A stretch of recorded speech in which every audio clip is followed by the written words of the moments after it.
This baked creme brulee French toast is one of my family's favorite Christmas morning traditions, and you would never guess that it's low carb and low sugar because it's so full of flavor. Let me show you how to make it. The most important part of this recipe is the creme brulee base. So I'm going to add a 1/4 cup of melted butter to my saucepan over low heat, a 1/4 cup of brown sugar sweetener, I'm using Boca Sweet, half a tablespoon of water, and a pinch of salt. I like to use pink salt. And now I'm just going to stir this over low heat for just a few minutes until the sweetener dissolves and we get a caramel-like texture. And I greased my baking dish and I'm going to pour the creme brulee mixture on the bottom, and it creates a nice even layer.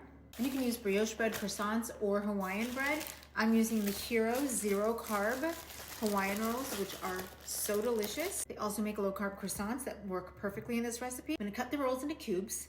I've got my cubed Hawaiian rolls. Add them to my casserole dish on top of the creme brulee base. And you want to pack the cubes in really tightly, but you want the creme brulee base to touch as many of the cubes as possible.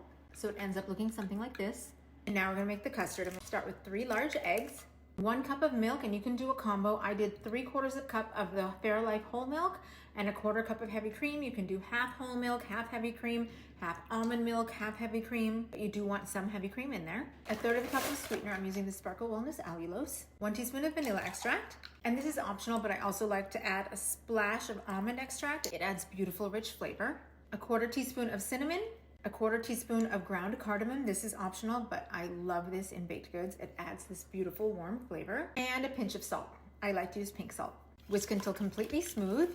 And now we're gonna pour this luscious custard over the bread cubes. And it might seem like a lot of custard, but the bread's gonna soak it up overnight. The bread's already begun to soak in the custard. Now I'm gonna cover with plastic wrap and refrigerate for at least 4 hours. But I just prepped this the night before because the longer you let it soak, the better. So I'm gonna let it soak overnight in the fridge. Next morning now, so I'm gonna bake this at 350 for about 30 minutes until it's golden brown. And now it's warm and bubbly, the custard's set, and it smells absolutely incredible. And you wanna serve this warm, drizzle on a little bit of maple syrup, and there you have it, decadent, guilt-free creme brulee baked French toast. I still can't believe this is low carb and sugar-free.